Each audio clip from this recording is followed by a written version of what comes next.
sentido das coisas, das palavras, a hegemonia da comunicação comercial, a escola sem partido.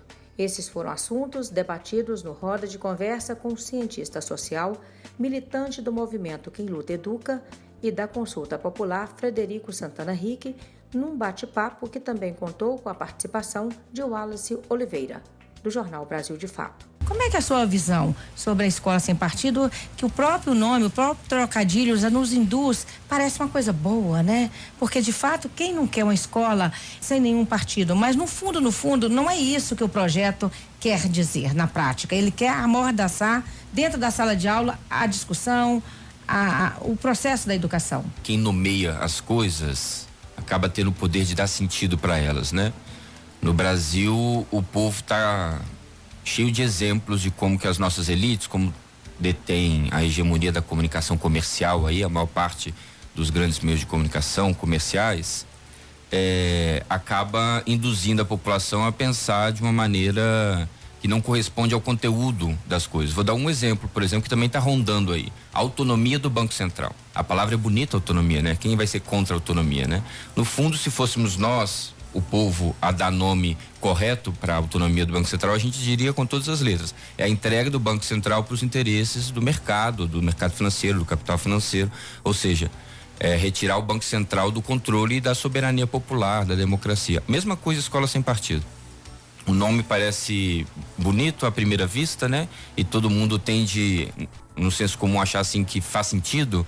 A escola realmente não deve ter partido, mas no fundo, o que está por trás desse projeto é uma intolerância muito grande com o pensamento, com a diversidade, com o conflito. É a busca do fechamento de um dos principais espaços que a gente ainda tem de reflexão na sociedade brasileira, para um pensamento crítico. Então, tem um viés muito totalitário na proposta e no próprio nome, né? Escola sem partido, e desconsidera fundamentos básicos da educação. Se conflita, né, com fundamentos básicos da educação, que é justamente a proposta de que a educação ensine para a sociedade, ensine para o convívio em sociedade. Não é uma educação tecnicista que vai te ensinar apenas com um olhar no mercado e no trabalho e na profissão. Vai muito além disso, é formar cidadãos, né? Exatamente. E é muito interessante porque por trás da palavra também tem uma demonização da palavra partido. E isso é um equívoco muito grande e vem num bojo desse contexto que nós estamos vivendo de demonização da política como um todo, né? E é muito grave isso. É muito ruim que hoje, quando a gente conversa, e isso vale para nós que estamos aqui, né, conversando, vale para quem está nos ouvindo e que está acostumado a encontrar essa situação numa mesa de bar, em casa, né? Quando a gente pensa em partido, a palavra parece que vem carregada de um sentido ruim, Sim. né? E isso não acontece por acaso. Isso é uma construção. Essa criminalização, isso é deliberado, tem uma intenção por trás, né? E está equivocado por um motivo muito simples. A solução para quaisquer um dos principais problemas do povo brasileiro, a solução para os problemas de cada um que está nos ouvindo agora, seja qual ela for, seja a falta da escola, seja a falta do saneamento, seja o fato dela ter que pegar um transporte de 1 hora e meia para chegar no trabalho, mas 1 hora e meia para voltar. Desemprego, salários baixos, inflação, o que for, qualquer coisa passa por uma ação do Estado resolver o problema. A falta da moradia. Se o Estado não intervir, o mercado não resolve. E aí é onde entra então a questão do partido.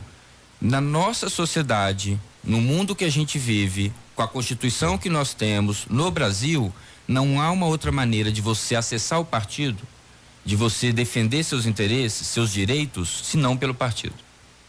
Não tem outra forma. Você tem outras formas de pressionar.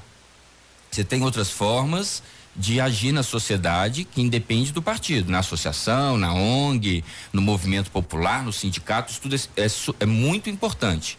Mas isso precisa convergir num instrumento político, segundo a nossa Constituição, que se chama partido, que pode então disputar os espaços na institucionalidade, ou seja, o vereador, o prefeito, o deputado estadual, o deputado federal. Então, é uma aberração o projeto Escola Sem Partido também por esse ponto de vista, porque ele busca criminalizar ou dar a entender que é algo ruim, a ideia do partido, justamente para afastar o povo da disputa do Estado. Você está entendendo? Assim? Da disputa do Estado. Por que disputar o Estado, gente? A expressão escola sem partido, que é aparentemente bonita, ela encobre uma série de interesses muito partidarizados, né? Não é à toa, inclusive, que vários partidos são os proponentes, os defensores do escola sem partido, né? Quem tem dúvidas, entre lá no site do projeto Escola Sem Partido. Câmara, vocês vão né? ver os nomes dos partidos que compõem o movimento, né?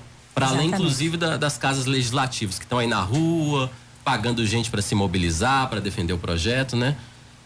E queria chamar, recentemente eu vi um texto bem pequenininho que eu vou ler aqui, não sei a autoria, e vai muito nessa direção que você está apontando, né? Que o cara fala assim: quando falarem em combate à corrupção, segure sua carteira porque você será roubado. Quando falarem em moral, família e cristianismo, feche as portas. Gente gananciosa e desonesta tentará tirar seus direitos e sua liberdade. Quando falarem em livre mercado, prepare-se para perder o emprego ou ter um trabalho semi-escravo. E quando falarem em lei, segurança e ordem, prepare-se para a repressão e o caos, né? Então, por trás de muitas palavras que têm uma certa popularidade, muitas vezes existe um interesse antipopular, né? Contra a população. E eu queria te perguntar, Fred, se você percebe que logo após as eleições, essa mobilização conservadora a favor do Escola Sem Partido, e de outros projetos antipopulares, ela cresceu, assim, ela ganhou um gás por causa do resultado eleitoral. Tem a reforma da Previdência, né? Você pode, inclusive, colocar nesse bojo, né? Escola sem partido, reforma da Previdência. Agora já se fala em novos processos aí no campo trabalhista. Privatizações, eu acho que está no auge, né? De certa maneira, o resultado eleitoral, ele legitimou esse programa, né? Era esse o programa do Bolsonaro, é esse o programa do Zema aqui no estado. Então, quem votou a favor do Bolsonaro, quem votou a favor do Zema, votou a favor desse programa econômico. De um programa em que os pobres não cabem no orçamento. De um programa em que os pobres são um problema. E não, como dizia o Lula, uma solução. E nisso estão cobertos de razão, porque o que pode solucionar nossos principais problemas, a questão do emprego, por exemplo. É uma questão séria, grave, que já atinge aí 20 milhões de pessoas. Se você pegar os 28 milhões. 28 milhões. Isso. Se você pegar aí os terceirizados, os precarizados, os subempregados, né? Isso aí chega a quase metade da classe trabalhadora. E aí, qual que é o caminho para solucionar isso? É a economia crescer. A economia cresce através de 3 fatores: recursos vindo do investimento empresarial, né? Industrial, empresarial, da economia, recursos do Estado e recursos das famílias.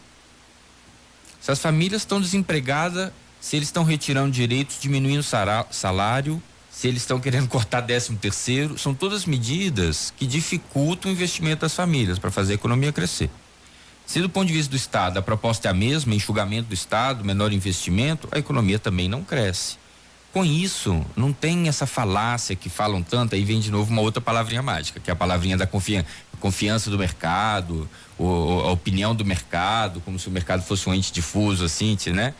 E também o mercado não vai investir, o mercado não sente confiança nisso. Então, e com isso a vida das pessoas não vão melhorar. É isso um pouco que está em jogo. Cresceu sim, sobretudo na imprensa, a visibilidade para essas ideias mais conservadoras que antes não tinham tanto espaço assim. Você pode querer um Estado para favorecer, deixar a coisa como está, então você não cria muitas políticas públicas para resolver os problemas sociais e, né, defendendo aí que o próprio mercado resolveria esses problemas. Você pode querer um Estado interventor, um Estado que produz muitas políticas sociais, que atua para poder acabar com desigualdades sociais, né? E para resolver os principais problemas do povo.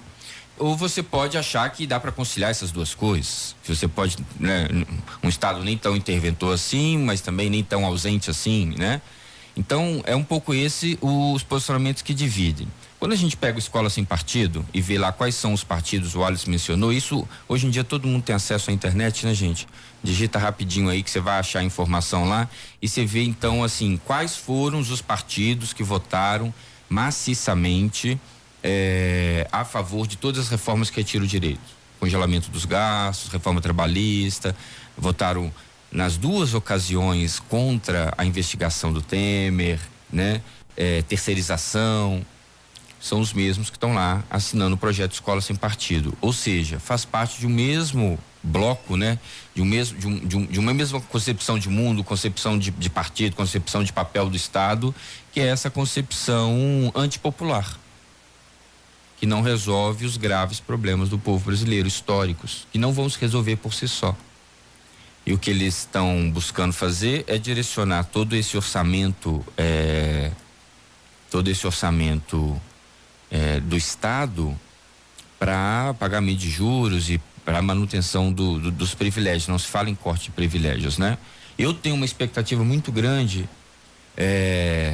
que não demora uma reação da sociedade brasileira maior a isso, porque eu acho que não corresponde efetivamente ao nosso traço histórico, a nossa formação cristã, inclusive, né? Toda essa disseminação da política sendo pautada através do ódio, da criminalização. Eu acho que mais cedo ou mais tarde uma reação virá. Escola Sem Partido ao Fim. Essa é uma campanha que o Sindiúte tem feito desde 2016 no sentido de manifestar a posição do sindicato em contraposição a esse projeto que aqui em Minas Gerais os educadores e educadoras chamam de a Lei da Mordaça. Vale ressaltar que este projeto não será mais votado esse ano. Foram mais de 13 sessões com esse fim, mas questões de ordem, requerimentos, falta de quórum e principalmente a mobilização contra esse projeto em todo o país impediram a sua votação.